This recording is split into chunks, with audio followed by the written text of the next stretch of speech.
여러분 안녕하십니까. 2019년 8월 7일 수요일 신문사설 비평을 시작하겠습니다. 먼저 남북관계입니다. 조선일보는 문 평화경제 다음날 맞을 짓 말라 미사일 쏜 김정은. 중앙일보는 북한의 미사일로 응답받은 남북 평화경제 극일. 동아일보는 미사일로 되돌아온 평화경제 일상이 된 북도발. 한국경제신문은 맞을 짓 말라며 대한민국 우롱한 북과 무슨 평화경제인가. 매일경제신문은 문 대통령 남북 평화경제 발언 하루 만에 도발한 북한이라고 사설을 내보냈습니다. 동아일보는 일도발 대형 민관정 협의체 정경련 빠져서는 안 돼라는 제목의 사설에서 5개 경제단체와 한국노총과 민노총 등은 참여했지만 정경련은 빠져있다. 매일경제신문은 한국이 국조제약 깼다. 외교해법에 찬물 끼얹은 아베라는 제목의 사설에서 글로벌 분업체계 흔들려 한미일 동맹 문제 발생 외교적 돌파구 찾아야 한다 이렇게 주장했습니다.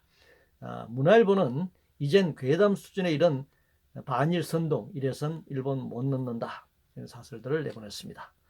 남북 관계는 살얼음판을 걷고 있는 것과 같습니다. 한국 전쟁과 7.27 정전 이후 66년이 지났지만 진정한 평화는 오지 않았습니다. 항상 유동적 상황이죠. 전쟁이 끝난 것이 아니라 휴전이 상태에 있을 뿐입니다. 작년 4.27 판문점 선언으로부터 1년 반도 되지 않은 현재의 상황이 이를 반영하고 있습니다. 그래서 항구적 평화체제를 만드는 것이 필요하다고 주장해 왔습니다. 남북 대치 속 주변 4대 강대국의 이해갈등과 대립 국면에서 자유로울 수 없습니다. 한미동맹을 통한 북한 압박 전략이 바뀌지 않은 한 한반도 상황은 언제든지 도돌이표입니다. 문재인 대통령이 일본의 경제 보복에 맞선 남북 평화 경제 언급 역시 비현실적인 구상이 되고 말 것입니다. 동북아 신냉전 질서를 남북이 주도해 바꾸지 못하는 한 4대 강대국에 의한 종속적 관계를 벗어날 수 없을 것입니다. 미중 한일 전쟁 관련해서 조선일보는 미중 한일 전쟁 시작 사방팔방이 지뢰밭이다 라고 주장하고 있네요. 안보의 한미동맹처럼 금융 외환 분야에서도 미국과의 협력 관계를 강화해 동맹 수준으로 유지해야 친기업 경제 활성화 노선의 정책으로 대전환해야 한다 이렇게 주장했습니다. 동아일보는 미중 관세 전쟁에다 환율 전쟁까지 불확실성 더 커졌다는 제목의 사설에서 미중 환율 전쟁 유탄을 맞을 수 있는 대표적 국가가 한국과 일본이다. 적절한 개입을 통해 환율 안정 조치를 취해야 한다. 한국경제신문은 경제위기 복합 파고가 몰려오고 있다. 한일 갈등, 미중 통화전쟁, 실물, 안보, 금융 모두 휘청되고 있다. 작전 짜야 할 정부가 응원단장 역할 치중해서는 곤란하다. 국정 역량 포장 아닌 입증하고 뼈를 깎는 대책 내놔야 한다. 규제 풀고 구조 조정해야 한다. 매일경제신문은 미중 환율 전쟁, 우리 기업 정시, 무역, 치명상 입지 않게 라는 제목의 사설에서 환율 리스크 관리에 주의해야 한다. 거래처 다변화나 투자 입지 선정 때 무역 환율 전쟁 변수를 반영해야 한다 이렇게 주장했습니다. 동아일보와 매일경제는 미중 환율 전쟁에 대비한 주문을 하고 있습니다. 조선일보는 기성전 친기업으로 한국경제는 규제 풀고 강도 높은 구조정을 주문하고 있습니다. 수출주도 경제 성장을 구가해온 한국 경제가 미중 무역 전쟁에 이어 환율 전쟁의 영향을 받는 것은 지극히 당연한 현실입니다. 환율 전쟁에 대비하려면 환율 정책의 1차적 목표를 둬야 합니다.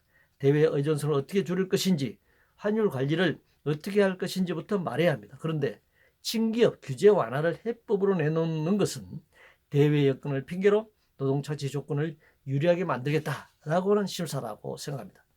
교육과 관련해서 문화일보는 대학 위기의 본질 외면한 교육부 혁신 지원 방안이라는 제목의 사설에서 교육부가 4차 산업혁명 시대를 선도할 인재를 육성, 대학 정원 조정의 자유로 하는 바람직하다. 등록금 동결을 풀어야 한다. 이런 주장을 냈습니다. 대학 위기가 이전에 대학 위기 이전에 교육 자체의 위기입니다. 대학 입시에 맞춰진 초중동 학교 교육부터 전면 개편해야 합니다. 대학의 상당수를 직업교육으로 전환해야 합니다. 등록금 동결을 푸는 것이 아니라 등록금을 무상으로 해야 합니다. 교육 혁신이 아니라 교육 혁명을 진행시켜야 합니다. 청와대 관련해서 조선일보는 공무원운동 특별감찰 시작한 청와대, 중앙일보는 국민정서 배치 운동 감찰한다는 민정수석, 이란 제목의 사설에서 모한 감찰 대상의 공직자 재갈 물리기 우려, 흑백 편가르기, 비판받은 전임자 조국 답선 말기를 이렇게 주장하고 있고, 한국경신문은 공직사회의 건전한 내부 비판까지 재갈 물려서는 안 된다 이렇게 주장합니다.